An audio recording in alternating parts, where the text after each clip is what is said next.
Hello বন্ধুরা, আজ আলোচনা করব শ্রীকৃষ্ণের আরও কয়েকটি বহু মূল্যবান বাণী, যেগুলো শুনলে আপনার মন পরিবর্তন হতে পারে।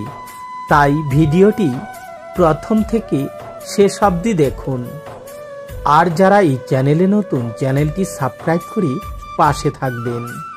তো শুরু করা যাক আজকের বাণীগুলি।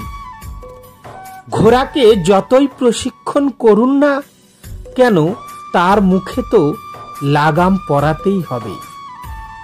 একজন ভালো চালক সেই ঘোড়ার লাগাম মাঝে মাঝে টেনে ধরে, তাকে সঠিক পথে চালিত করতে, যাতে সেই ঘোড়া দিগ্ভ্রান্ত না হয়। ঠিক এরকমই হয় আমাদের মন। যদি এটা বিবেকের লাগাম দিয়ে মাঝে মাঝে আমরা টেনে না ধরি, তাহলে আমাদের দিগ্ভ্রান্ত হওয়াতে পারে। আর যদি আপনি আপনার লক্ষ্যে পৌঁছাতে চান, তখন মনের এই লাগাম মাঝে মাঝে আপনাকে অবশ্যই টেনে ধরতে হবে। কারণ এই বিবেকের পথপ্রদর্শকই আপনাকে ভালোভাবে আপনার লক্ষ্যে পৌঁছে দিবে। মনে রাখবেন, আর আমার সাথে ভালোবেসে বলবেন, রাধা রাধা। আপনি কখনো জাতাকল দেখেছেন? তাতে গম পেষা হয়। গমকে এমনভাবে পেষা হয় যাতে আমরা খেতে পারি, জীবিত থাকতে পারি। আর যদি আপনি মন দিয়ে দেখেন, তাহলে কলের নিচের অংশ কখনো ঘোরে না, শুধুমাত্র উপরের অংশই ঘোরে। আর তবেই তা গম পিষতে পারে, আর তবেই রুটি তৈরি হতে পারে। কিন্তু ভেবে দেখুন, যদি কলের দুটো অংশই ঘুরতে থাকে, তাহলে কি হবে? তাহলে তা গম পেষার বদলে একে অপরকে পিষে নিজেদের অস্তিত্ব শেষ করে দিবে। তাই জীবনের কোনো কাজ মন আর মস্তিষ্ক মিশিয়ে করা হয়, তখনই তা সম্পূর্ণ করা হয়। কিন্তু বিষয় যখন ভক্তির, তখন মস্তিষ্কের যুক্তি মৌন থাকা প্রয়োজন।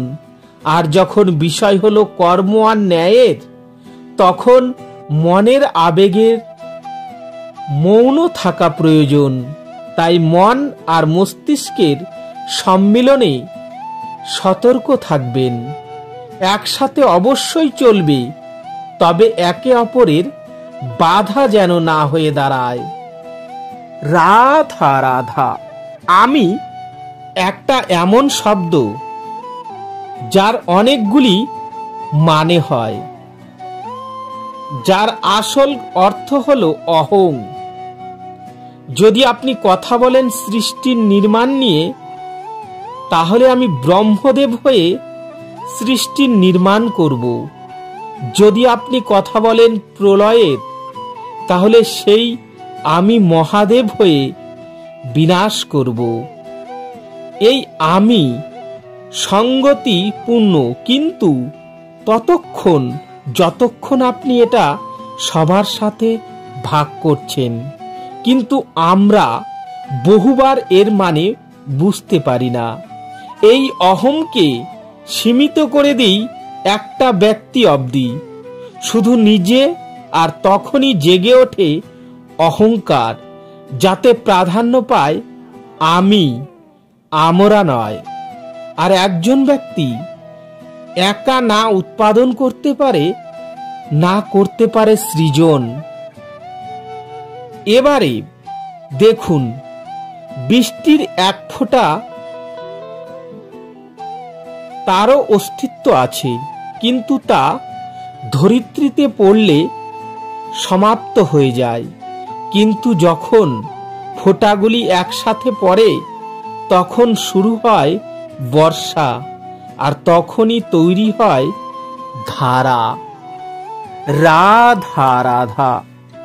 একটি সাদা বস্ত্রে যদি কালো দাগ পড়ে তাহলে আপনি কাকে দেখতে পাবেন? সাদা কাপড় না কাপড়ের কালো দাগ? সত্যি কথা বলতে কি, আপনার নজর সবার আগে এই কালো দাগের উপরে গেছে। ঠিক আছে, এমনই তো হয়। ভীষণ কম মানুষ আছে যারা এমন ভাবেন কোনো ব্যক্তি ভীষণ পরিশ্রম করে এই বস্ত্র ধুয়েছেন, শুকিয়েছেন। বেশিরভাগ মানুষের নজর যায় এই দাগের উপরে, ভাবেন যে এটা কি করে লাগলো। কিছুটা এরকম হয় ব্যক্তিত্বের সাথে। আমাদের শুভ কর্মের ওপরে আমাদের একটা খারাপ কর্ম ভারী মনে হয়। এবারে ভাবুন, যদি আমি চন্দ্রের কথা বলি তাহলে তার শীতল আলো দেখার পূর্বে তার কলঙ্ক লক্ষ্য করেন। সেই চাঁদে লেগে থাকা কালো দাগ দেখে নেন। সেই জন্যই বিশেষ করি যারা শুধুমাত্র শুভ চিন্তা করেন, উপকারী কর্ম করেন, যারা করেন, সাবধানে থাকবেন। কারণ আপনার একটা খারাপ কর্ম চিরকালের জন্য উদাহরণ হয়ে দাঁড়াবে। রাধা রাধা। সাফল্য। যদি আপনাকে জীবনে সাফল্য পেতে হয় তাহলে আপনি একাধিক মানুষ পাবেন, একাধিক উপায় বলবেন। আপনাকে সাফল্য পাওয়ার দীর্ঘ সময় ধরে পরিশ্রম, চেষ্টা, নির্ধারণ, নিষ্ঠা এই বিষয়ে ভাষণ দিতে থাকবেন। একাধিক রকমের উদাহরণ আপনাকে সামনে তুলে ধরবেন। কিন্তু আমার এটা মনে হয় আমরা সেই বিষয়ে কথা বলি না যা মানুষকে অসফল করে তোলে।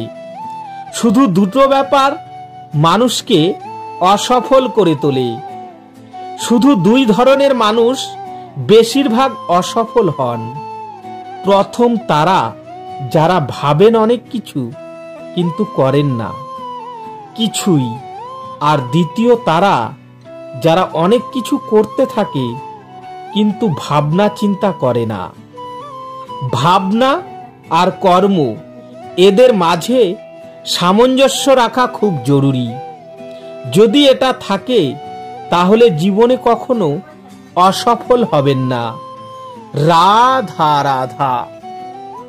আপনি অনেককে এই কথা নিশ্চয়ই বলতে শুনেছেন, এই ব্যক্তির দৃষ্টিতে দম্ভ আছে, এই ব্যক্তির চোখের ওপর অহংকারের পর্দা পড়ে আছে, ইত্যাদি ইত্যাদি। চলুন আমি আপনাকে একটা প্রশ্ন করছি, আপনি দেখেন কি দিয়ে? দৃষ্টি দিয়ে নাকি দৃষ্টিভঙ্গির সাহায্যে? ভাবুন। চিন্তায় পড়ে গেলেন নিশ্চয়।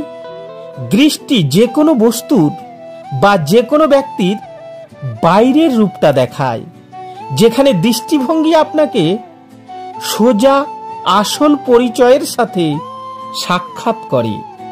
উদাহরণ হিসেবে চন্দ্র আমরা সবাই দেখেছি। বহু মানুষ আছেন যাদের চন্দ্র অত্যন্ত সুন্দর লাগে, আবার কিছু মানুষ এমনও আছেন যারা এই চন্দ্রের মধ্যে দাগ খুঁজে বার করেন। এই হলো দৃষ্টিভঙ্গি। যদি নিজের দৃষ্টিভঙ্গিতে প্রেম রাখেন, ভালোবাসা রাখেন, সম্ভব রাখেন, তাহলে তার বদলে আপনিও প্রেম আর সম্মান অবশ্যই পাবেন। এবারে দেখুন, যে জল দিয়ে ঈশ্বরের মূর্তি ধোয়া হয় তাকে চরণামৃত বলা হয়। এটার কারণ দৃষ্টিভঙ্গি। এখন আপনি পাথরকে ভগবান ভেবে পূজা করবেন নাকি ভগবানকে পাথর ভেবে পরিত্যাগ করবেন? সিদ্ধান্ত আপনার, কিন্তু এই সিদ্ধান্ত নির্ভর করে আপনার দৃষ্টিভঙ্গির উপর। তাই নিজের দৃষ্টিভঙ্গিকে শুভ রাখুন, নিজের দৃষ্টিভঙ্গিতে ভালোবাসা রাখুন, আর আনন্দে বলুন রাধা রাধা। তো বন্ধুরা, ভিডিওটি কেমন লাগলো? যদি ভালো লেগে থাকে লাইক, শেয়ার ও কমেন্ট করতে ভুলবেন না। আর এই চ্যানেলে যারা নতুন তারা চ্যানেলটি সাবস্ক্রাইব করি পাশে থাকবে নতুন নতুন ভিডিও পাওয়ার জন্য। ধন্যবাদ সবাইকে। আজকের মতো এ পর্যন্তই। দেখা হবে পরবর্তী নতুন ভিডিও নিয়ে।